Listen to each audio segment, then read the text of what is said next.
నీవే ఒక అగ్ని అయితే, నీవే ఒక మంట అయితే, ఇక చెత్త ఎక్కడ ఉంటుంది చెప్పండి, ఇంకా బలహీనత ఎక్కడ ఉంటుంది చెప్పండి. వాక్యంలో యెషయా గ్రంథంలో ప్రభు మాట్లాడుతున్నాడు 22లో ఏమంటున్నాడు తెలుసా? అగ్ని చెత్తను దహించున్నట్లు. ఆమేన్. చెత్త ఏమైనా ఉంటే నీ ఒరిజినల్ నైజం ఏంటి? తల్లి గర్భములో పిండం కొన్నప్పటి నుంచి నీ ఏర్పాటు ఏంటి?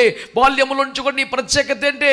నువ్వు కోల్పోయావు, ఒరిజినల్ స్పిరిట్ని కోల్పోయావు, అనాయింటింగ్ని కోల్పోయావు, ఆత్మ సంబంధిగా ఉండడాన్ని కోల్పోయావు, అభిషేకమును కోల్పోయావు, రాజీ పడవడం అలవాటు అయిపోయింది, పాలేరు జీవితం అలవాటు అయిపోయింది, గొర్రెల దగ్గర అలవాటు అయిపోయింది. వద్దు, నీ ఒరిజినాలిటీ అండి. ఇప్పటికైనా పర్లేదు, నిన్ను దేవుడు ఒక అగ్నిగా చేయాలనుకున్నాడు. ఇంకా డోంట్ గివ్ అప్. సరిపెట్టుకోక నా కర్మ ఇంతే, నా బతికింతే. వద్దు వద్దు. మీ పర్సనల్ ప్రేయర్లో అంశం ఏంటి? కుటుంబ ప్రార్థనల అంశం ఏంటి? సంఘ కోరికల అంశం ఏంటి? ప్రభువా నన్ను అగ్నిగా మారుస్తానన్నావు ప్రభువా. ఆమేన్. నీవు వాగ్దానం చేసి మర్చిపోయే దేవుడు కాదు ప్రభువా.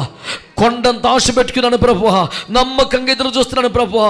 నన్ను ఒక అగ్ని జ్వాలగా మార్చాయి, నన్ను ఒక అగ్ని జ్వాలగా మార్చాయి, నన్ను మంటగా చేసాయి ప్రభువా. హల్లెలూయా.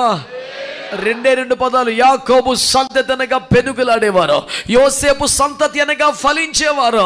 నేను అన్నాను, ప్రార్థనలో పోరాడగలిగిన వాడివైతే, సంఘములో ఫలించే చెట్టు అయితే, ఈ వాగ్దానము నీదే, ఈ కృప నీదే, ఈ ఆశీర్వాదము నీదే.